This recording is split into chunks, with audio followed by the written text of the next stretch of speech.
25년도 2월 23일 주일 예배 성경 말씀 고린도전서 15장 35절에서 46절까지 교독으로 읽겠습니다.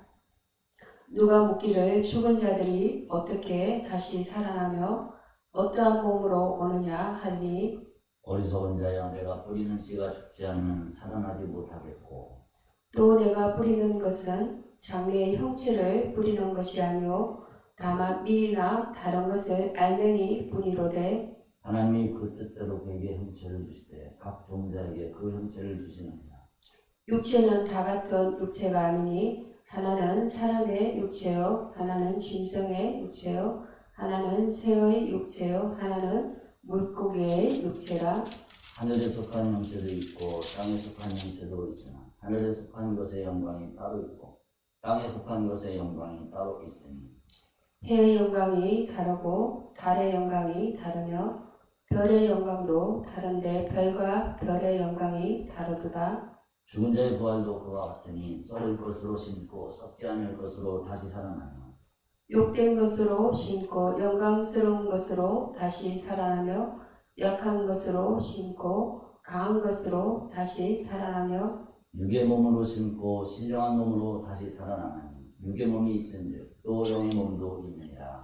기록된 바 첫사람 아담은 생명이 되었다 함과 같이 마지막 아담은 살려주는 영이 되었나니 그러나 먼저는 신령한 사람이 아니요 유대 사람이요 그 다음에 신령한 사람이니라. 아멘. 오늘 성경 말씀은 고린도 전서 15장 35절에서 50절까지 본문의 전체 본문의 주제는 부활의 신비와 하나님의 사랑이라는 내용으로 말씀을 전하겠습니다. 35절에서 50절까지 본문을 한 문장으로 요약해 본다면 하나님께서는 부활을 통해 썩어질 육신을 썩지 않는 영광스러운 몸으로 변화시키시며 인간을 천국의 상속자로 삼으시는 사랑과 건너의 구원 계획을 덜어내신다입니다.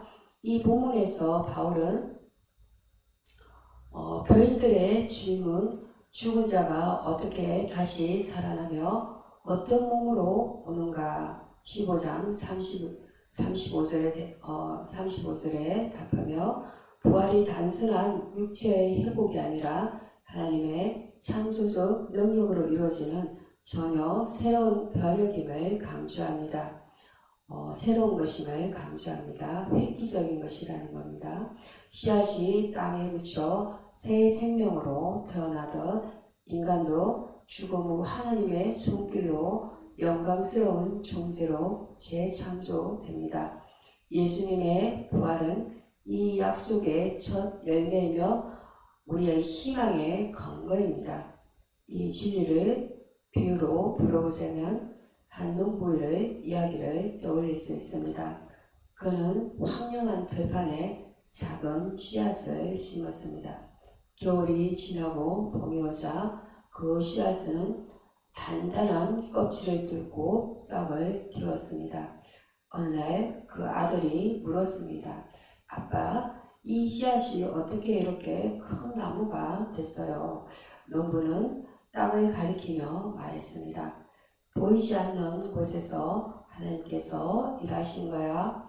씨앗은 죽은 것 같았지만 사실 새 생명을 준비하고 있었던 거지. 이처럼 부활은 하나님의 신비로운 능력으로 우리의 연약한 육신을 영원한 생명으로 이끄시는 과정입니다. 이 본문은 단순히 죽음 이후의 이야기를 넘어 하나님의 사랑이 얼마나 깊고 창조적인지를 보여줍니다. 씨앗이 변하듯 우리도 하나님의 손에서 새롭게 태어날 것입니다. 두 번째로 하나님의 성품입니다. 전능하신 창조주와 인내하시는 구속자, 이 하나님의 성품을 말하고 있습니다. 오늘 본문의 내용에서 하나님을 전능하신 창조주이자 인내하시는 구속자로 묘사합니다. 바울은 하나님이 각기 원하시는 대로 몸을 주셨다. 15장 38절에 몸을 주셨다고 말하며 하나님의 하늘의 별과 땅의 생물까지도 하나님의 뜻 아래 창조된 다양성을 강조합니다. 이런 하나님의 주권과 창조의 세밀함을 드러냅니다. 더 나아가 썩을 것이 썩지 않으므로 옷 입고 죽을 것이 죽지 않으므로 옷 입는다는 15장 53절에서 54절 말씀은 하나님께서 인간의 연약함을 끝까지 책임지시고 구원하시는 분임을 보여줍니다. 예수님의 부활은 이 구속의 결정적 증거로 죽음의 권세를 깨뜨리신 하나님의 섭리를 선포합니다. 여기서 하나님은 단지 위대한 설계자가 아니라 우리의 죄와 죽음을 극복하게 하시는 사랑의 아버지로 나타납니다. 한 교회에서 들은 이야기가 떠오릅니다. 한 어머니가 어린 아들은 병으로 있고 하나님께 원망을 쏟아냈습니다. 왜 제게 이런 고통을 주세요? 이렇게 매일 밤 울며 기도한 그녀는 어느 날 꿈을 꾸었습니다. 꿈속에서 하나님께서 말씀하셨습니다. 내가 너희 아들을 잃게 한 것이 아니라 영원한 풍으로 데려간 것이란다. 그의 작은 몸은 이제 너와 함께 영광 속에 있어. 그녀는 눈을 뜨며 깨달았습니다.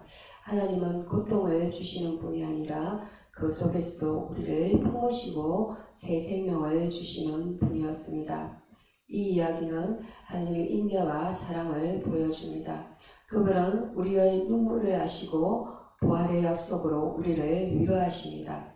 삶에 적용할 점은 우리는 고난 중에도 하나님의 전능하심과 사랑을 신뢰하며 살아가야 한다는 것입니다. 인생의 어두운 순간에도 그분의 계획이 있음을 믿는 믿음이 필요합니다. 여기서 의지해야 할 부분은 우리의 연약함을 영광으로 바꾸시는 하나님의 능력입니다. 그분 없이는 우리는 죽음 앞에 무력하지만 그분과 함께라면 소망이 있습니다. 회개할 부분입니다. 하나님의 주권을 의심하고 고난 속에서 원망하고 그분을 멀리했던 마음을 우리는 회개해야 합니다. 우리는 하나님의 인내하심을 믿고 스스로 문제를 해결해야 했던 태도를 돌이켜 보아야 합니다. 세 번째로는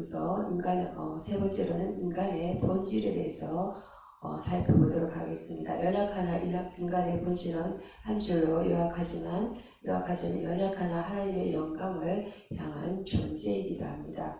본문에서 인간은 썩을 육신과 죽을 몸으로 그려지고 있으며 15장 42절에서 44절 말씀입니다. 그 연약함이 정렬하게 드러납니다. 육체의 혈로는 하나님의 나라를 유업으로 혈기로는 유업으로 받을 수 없다라고 말씀합니다. 15장 50절 내용입니다. 이러한 말씀은 우리의 본질적 한계를 지적합니다. 그러나 이 연약함은 끝이 아닙니다. 하나님께서는 15장 영적 몸으로서의 변화를 약속하시며 15장 45절 말씀에 첫사람 아담의 흙에서 온 연약함을 마지막 아담 예수님을 통해 생명 주는 영으로 재창조하십니다. 인간은 죄와 충업에 묶인 존재이지만 동시에 하나님의 형상으로 창조되어 영원한 영광을 누리도록 부름받은 소중한 존재입니다. 어느 날 한 중년 남성이 교회 상담실을 찾았습니다. 그는 말했습니다. 목사님, 저는 매일 술에 취해 가족을 아프게 해요. 이런 제가 구원받을 자격이 있을까요? 목사님은 그를 보고 물었다고 합니다. 당신은 연약한 갈대 같아요. 하지만 갈대가 꺾이지 않을 이유가 뭔지 아십니까? 아세요? 뿌리가 강하기 때문입니다. 강하기 때문이죠. 하나님은 당신의 연약함을 아시고 그 속에서 새 사람으로 빚었습니다. 새 사람으로 빚으세요.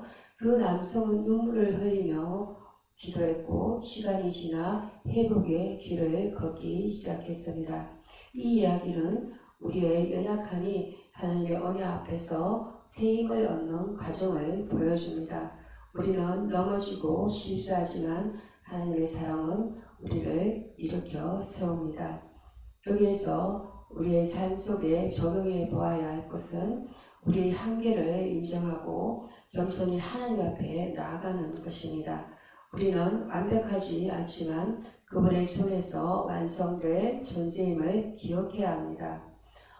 우리가 의지할 부분입니다. 의지할 부분은 우리를 새롭게 하시는 하나님의 은혜와 부활의 약속입니다. 우리의 힘으로 살 수 없기에 살 수 없음을 우리는 알기에 그분께 기대해야 합니다. 여기서 해결할 부분입니다. 연약함을 핑계로 죄를 정당화하거나 하나님의 부르심을 외면하며 세상에서 위로를 찾았던 순간들입니다. 우리는 스스로를 비하하거나 과대평가하기보다 하나님의 눈으로 우리 자신을 바라볼 줄 알아야 합니다. 바라봐야 할 것입니다. 또한 바라봐야 합니다. 네 번째로 천사와 마귀에 대해서는 영적 전쟁 속 하나님의 섭리를 보여주고 있습니다. 천사와 마귀를 직접 이 본절에서는 언급하지는 않지만 부활과 영적 몸에 대한 논의는 이들과의 연관성을 암시합니다.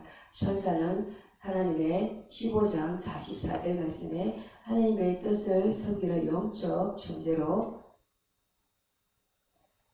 부활한 자들이 입을 영적 존재로 부활한 자들이 입을 영적 몸과도 연결됩니다. 반면에 마귀는 타락한 천사로서 죽음과 죄의 세력을 주관하며 인간을 하나님에게서 멀어지게 합니다. 그러나 죽음이 어디 있느냐, 독침이 어디 있느냐, 여기 15장 55절 내용입니다. 이 내용에서 성리의 외침은 마귀의 권세가 예수님의 부활로 무너졌음을 선언합니다. 천사는 하나님의 나라를 돕는 동역자이며 마귀는 패배한 적대자입니다. 한 신자의 간정이 이 진리를 잘 보여줍니다. 그녀는 힘든 시기에 악한 생각에 시달렸습니다. 너는 아무것도 할 수 없어 라는 속삭임이 매일 그녀를 괴롭히고 있었습니다. 괴롭혔다고 볼 수 있고 괴롭혔죠. 어느 날 그녀는 교회에서 기도하며 외쳤습니다. 하나님, 저를 구해주세요. 그 순간 마음에 평안이 찾아왔고 그 외치는 순간에 마치 천사가 그녀를 감싸는 듯한 그러한 느낌을 받았습니다. 이후 그녀는 깨달았습니다. 마귀는 우리를 속일 수 있지만 하나님의 능력 앞에서는 무력하다는 것을 이 갈증은 영적 전쟁 속에서 천사와 마귀의 역할을 보여줍니다. 천사는 우리를 인도하고 마귀는 방해하지만 성리는 이미 하나님께 있습니다. 여기서 우리가 우리의 삶에 적용해야 할 점은 우리는 영적으로 깨어있으므로 마귀의 유혹을 물리치고 하나님께 가까이 나아가야 한다는 것입니다. 세상은 우리를 흔들지만 믿음으로 맞서야 합니다. 우리가 여기서 의지할 부분은 마귀를 의지할 부분이다. 마귀를 이기신 예수님의 부활의 성리입니다. 그분의 능력이 우리를 지켜주십니다. 또한 회개할 부분입니다. 회개할 부분은 마귀의 속삭임에 귀 기울이며 우리의 음성을 무시했던 태도입니다. 우리는 세상의 소리에 이끌리기보다 하나님의 약속을 붙잡아야 합니다. 오늘의 성경 말씀을 결론을 보면 결론 짓겠습니다. 부활의 소망으로 새 삶을 열어가자입니다. 오늘 그 성경 구절 중에서 오늘 성경 말씀은 부활의 15장 말씀, 부활의 신비를 통해 하나님의 전능하심과 그리고 사랑과 인간의 연약함과 그리고 무한한 우리의 가능성과 영적 존재들의 대조들을 드러냅니다. 농부의 씨앗, 아들을 잃은 그 어머니와 술에 취한 남성과 또 간주하는 신자의 이야기들은 이 진리가 우리 삶 속에서 어떻게 살아 숨쉬는지를 잘 보여주는 측면이라 하겠습니다. 하나님은 우리의 창조주이자 구속자이시며 우리의 연약하나 그분의 영광을 향한 존재입니다. 천사는 돕고 마귀는 방해하지만 예수님의 부활로 승리는 확정되었습니다. 이 소망을 붙잡고 하나님을 의지하며 회개하는 삶을 살아가도록 가야겠습니다. 부활의 그날 썩지 않는 몸으로 하나님 앞에 설 우리를 기대하며 오늘도 믿음으로 새 삶을 열어가도록 그렇게 여러분 모두 열어가도록 그렇게 하야겠습니다. 열어갑시다. 기도하시겠습니다. 더 힘을 낼 수 있는 원동력을 주셔서 데살로니가서 3장 5절 말씀에 주께서 너희 마음을 인도하여 하나님의 사랑과 그리스도의 인내에 들어가시기를 원하노라. 사랑하는 하나님 아버지, 오늘도 나와 함께 하시고 동행하시는 아버지 감사합니다. 무사히 또 교회에서 모든 분들과 함께 예배드릴 수 있게 하시고 그리고 주의 일을 또 이렇게 섬기게 하시니 그러한 여건을 주시네 감사를 드립니다. 감사합니다. 언제나처럼 아버지 은혜가 가득한 하루 되게 하여 주셔서 오늘은 그 무엇보다 나의 영혼과 정신이 맑고 투명하여 모든 일들을 잘 판단하고 결정할 수 있게 하소서. 마음을 분산시키는 나쁜 영향들로부터 자유하게 하시옵고 눈물을 흘리며 씨를 뿌리는 자는 기쁨으로 단을 거둔다고 말씀하셨습니다. 그러나 기쁨의 단을 거두는 일은 벌게만 느껴집니다. 그렇지만 그러나 오늘 하루는 그렇다 할지라도 설령 작은 것이라 하더라도 우리의 손에 우리가 열매를 거두는 그런 손에 쥐는 기쁨을 얻게 하시길 원합니다. 그래서 내가 이 일을 잘했구나, 내가 여기 있는 것이 참 기쁨이구나 라고 고백할 수 있는 고백하며 더 힘을 낼 수 있는 그러한 원동력이 되게 하시길 원합니다. 매일매일이 소진되는 느낌이 아니라 매일매일이 충만해지는 느낌을 가지고 그러한 마음을 감동을 가질 수 있도록 보람을 느끼는 하루로 축복하여 주옵소서. 때로는 지치고 힘든 순간에도 우리 주님이 계시기 때문에 견딜 수 있는 마음을 주옵소서. 늘 가족들의 건강을 지켜주시고 동료들의 우리의 섬기는 우리 교회의 모든 성령님들의 건강을 보호하시고 오늘 하루 모든 것을 우리 주님께 의지하고 의탁 드립니다. 나의 주, 나의 모든 것 되시는 예수 그리스도의 이름으로 기도합니다. 아멘.